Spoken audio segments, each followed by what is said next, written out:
I often think of with the shadow with Stoicism, right? To be having all this talk about virtue, right? All this talk about I'm focused on virtue.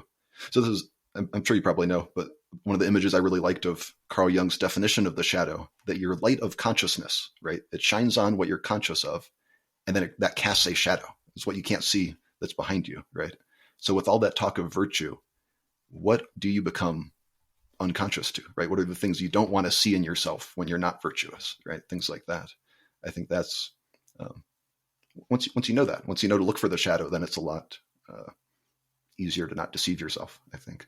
Right. Well, I think part of the shadow too, in the Stoic sense, is sort of those initial thoughts that you get, some of which might not be so pure. And this is interesting because Marcus Aurelius had this idea that if someone asks you what you're thinking, you should be able to tell them and not be embarrassed about it in the sense that it's a virtuous thought. And, I think that's maybe what a sage would be like. And I don't think maybe that's realistic, but it is an interesting thing that, we have, okay, well, here's a great example. So you have something that triggers a bit of an emotional response for you, maybe anger.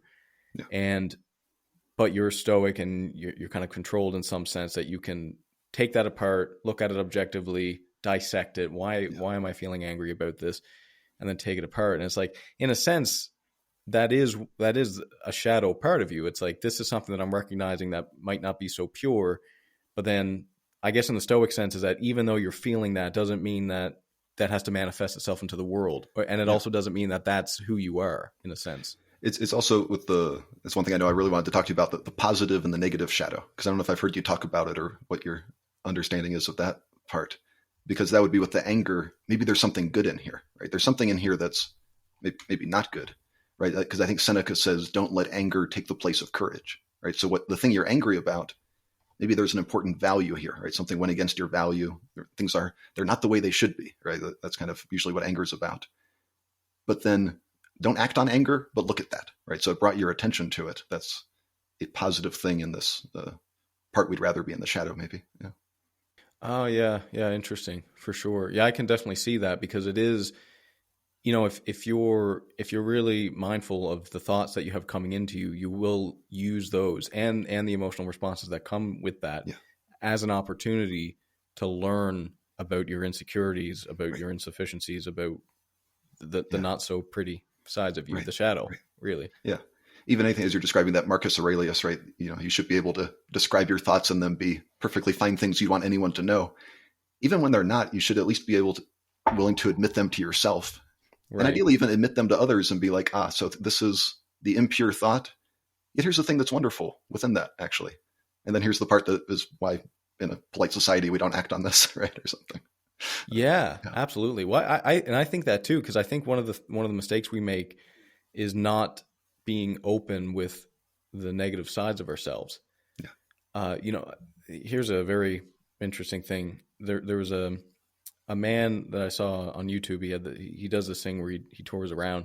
His son committed suicide, unfortunately, but he was basically spreading the message that he was a very successful man. He did really well in his career. He was a good father, like just an excellent person. Yeah.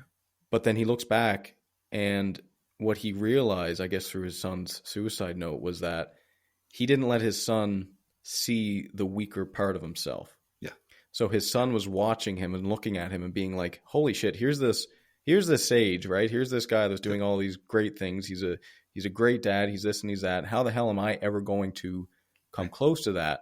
As opposed to saying, listen, son, I know you're going through a breakup right now. When I was 15, I got broken up with and I cried like a baby for 4 months. Like that the weakness is not failure, right? He didn't show him that you could have weakness and it be not a failure. So his son was just a failure, right? And then that's not what he wanted to show him. Yeah. It's interesting because it's not like that's what you want to move towards. Yeah. But it's true. It's a true thing about yourself.